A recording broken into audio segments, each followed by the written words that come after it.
What's going on, cool betters? Pat Gregoire, Jake Bolin, back once again. This time we're talking week 6 of the college football season. Jake, you have been on fire as of late. Myself, another 1-2 record on the show. But, if you're following me at P. Greggy, I actually went 7-2 overall with my Twitter picks. So obviously I'm just giving out the wrong picks on this show, but you've been fire. So let's start with your pick, your best bet for this week. Yeah, not to toot my own horn again, but 11-4 year to date on this show, and I haven't had a losing day yet. So knock on wood, let's keep it rolling. My first pick for the weekend, I've got Wake Forest at Syracuse, and I'm taking the home underdog, Syracuse +6. Dating back to last season, Cuse is 6-1 against the spread in their last 7, including 4-1 against the spread at home in their last 5. They also have a 4-1 record against the spread against teams with winning records in their last 5, which is Wake Forest. You see the Wake Forest, they're ranked 19. I'm imagining a lot of people are going to see that touchdown number, the 6 points, and be like, okay, I think Wake Forest can win by a touchdown. Wake Forest 2-6 straight up on the road in their last 8, and 5-1 against the spread as an away favorite in their last 7. Not only do I think Syracuse is going to cover, I think I might even sprinkle the money line here. 6 points, probably get a nice, good number. Syracuse at home. My buddies are going to see me take this pick and be livid. Syracuse is our do not bet team, so I'm betting them. Dome, sweet dome, the Carrier Dome, whatever reason it is, Syracuse in big moments too. I mean, in years past, we've seen them, derail Clemson's undefeated seasons or keep it close with them in that building. I know Wake Forest isn't Clemson, but they are a very good program this year. Like you mentioned, number 19 in the country. So this seems like a very, very typical Cuse upset in the Carrier Dome. I might ride with you on this one, but I'm going to go to the SEC in this one here. And this is just a tale of two programs going in completely different directions. I'm taking Kentucky -3 against LSU. Kentucky coming off an impressive victory over Florida, a big upset at home. They're now ranked 16 in the country, and I'm not expecting a letdown spot here at all. The defense has been tremendous. Will Levis, the quarterback, has done just enough to get this team to a 5-0 record overall and 3-0 in the SEC East. On the other side, if you smell that there, a little burning up right now, yeah, that's Coach O's seat. I think he is on the hot seat. Things are getting contentious in Baton Rouge. Yes, they won a natty back in 2019, but since then, they have not been very good. This year, no different. Ranked last in the SEC when it comes to rushing yards per attempt at 2.58, which puts them all the way to 126 in the nation. They just have far too many athletes in the backfield. That O-line should be way too good, but they just cannot put it together. And I think this is a big year for Kentucky to prove that they belong in the SEC and they are a top program. And one quick note to support this as well, the home team is 6-1 against the spread in their last 7 meetings. Give me Kentucky -3.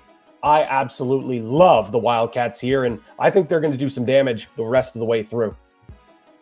Yeah, it's not a bad pick at all. I mean, LSU screwed me over last week, so I probably flip-flop and jump with you on Kentucky. I don't mind that at all. It's a what have you done for me lately league, right? So Coach O, like you said, hot seat. I totally agree with you there.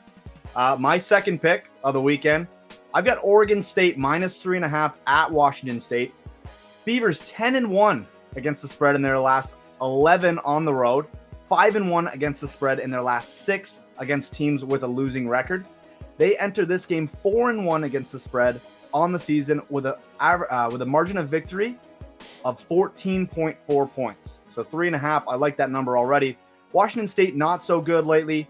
1-6 against the spread in their last 7 against teams with a winning record, and 0-5 against the spread in their last 5 at home. A lot of trends I like. I'm taking the Beavers -3.5 at Washington State. I'm going to go to the Big Ten, which obviously I clearly have shown in the past that I do like betting on the Big Ten. And this is a big game in the Big Ten. I've also showed that I'm not afraid to go against Jim Harbaugh and the Michigan Wolverines. And I have been proven wrong twice I hope I'm not wrong here again, because I'm going with Nebraska plus 3.5. And quite frankly, it's all about the rush defense here. Michigan, at the start of the year, they would run through everyone. First 3 weeks of the season, they were averaging over 7 yards per carry. Now, though, last 2 weeks playing a strong defensive front in Wisconsin and Rutgers, they average just 2.73 yards per carry. And Michigan, the offense that they've shown so far, just far too one-dimensional.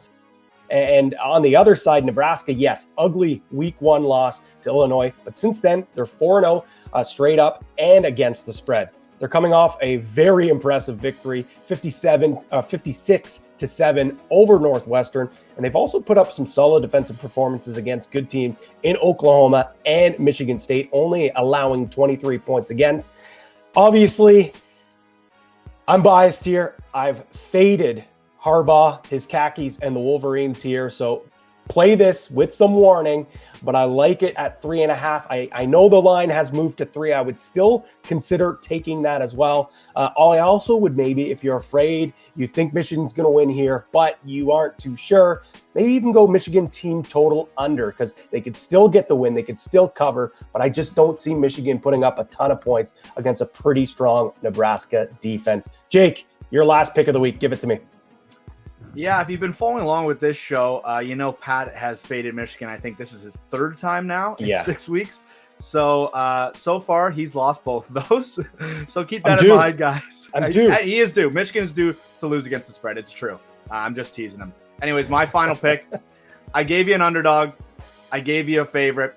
I'm giving you a total here. I'm going Old Dominion and Marshall over 64. Nice high number there for us. Those high numbers, you can't shy away from. There's a reason they're set that high. There's a reason the odds makers put it like that. It's because there's going to be points. Marshall, top 20 in the CFB in points per game, averaging right around 36. While the Old Dominion has, they've been giving up almost 38 points per game. Not that great. Marshall, they've been strong on offense and not so great on defense. They're allowing just over 28 points per game themselves. Their overs are 9-3 in a game that follows an under. So last week they went under. Overs 9-3 in games following those. Old Dominion overs 6-2 in their last 8. I like the over 64. Don't be afraid of the big number. Take the over. Marshall as well, coming off a pretty disappointing loss to Middle Tennessee last week as well. So I think this team is hungry to prove. That was just a blip on the radar, and I think they take the boots to ODU. I like that overplay, no doubt. I said I like the Big Ten. I said I like betting big games. Well, this is arguably the biggest game we've seen all year. It's number 4 Penn State heading to Kinnick Stadium to take on the number 3 ranked Iowa Hawkeyes. And Hawkeye Nation, I come back with my tail between the legs. I doubted you last week. I didn't think you could cover against a obviously fraudulent Maryland team. You guys have been so good to me, covering many times for me. I come back saying I apologize, and I am riding with you once again. I'm taking the money line against Penn State. I would consider the -1.5 as well to get a little more juice here. But with that being said, let's play it safe. Take the money line here. And there is a couple of trends here that really support this big game for the Hawkeyes. Iowa is 14-1 in its last 15 games as a favorite of 4 points or fewer. And 2 of Iowa's 5 wins this year have come in this exact role. On the other side, under James Franklin, Penn State is 0-7 in true road games against top 10 opponents, with only 1 game decided by 11 points or fewer. Shout out to Chris Felica of ESPN for those 2 little nuggets there. I just see one program, Iowa. This is the biggest game that they've had in a very long time. I think Penn State has been here before, which makes you think that you should go with the experienced program. But those trends there show that Penn State has been in these moments, but they always come short when it is on the road and not in Beaver Stadium. Give me Iowa, money line. Consider them on the spread. I'm a coward. I'm going only money line here. You see all the picks up here on the board. Jake has been absolutely on fire. I am about to start to heat up here on this segment as well. And keep your eyes peeled to at Coolbet Canada. We will be having our NFL pick show coming up shortly as well. And as always, tune in to our Twitter at Jake Bolin, at P. Greggy. If we add any more additions, I'll tell you, I'll be honest, I said it a million times. My Twitter picks, much better than this show. But still ride with me. Have some faith. But that's all the time we do have for today. He's Jake Bolin. I'm Pat Gregoire. As always, stay cool.